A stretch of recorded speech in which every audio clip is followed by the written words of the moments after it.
এক মিনিট ইংলিশে কিভাবে হাজার হাজার সেন্টেন্স মেক করা যায় তা আজকে আমরা শিখবো। দেখুন, অনেক বই আছে, তারপর হচ্ছে রাস্তায় গাড়ি আছে, ক্লাসে শিক্ষার্থীরা আছে।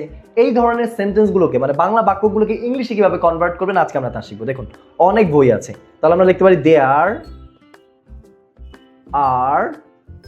আর অনেক। অনেক কি হবে? মেনি। দেয়ার আর মেনি কি আছে? বই আছে। বইয়ের ইংরেজি কি? Books. There are many books, অনেক বই আছে। তাহলে দেখেন রাস্তায় গাড়ি আছে, তাহলে কি হবে? দেয়ার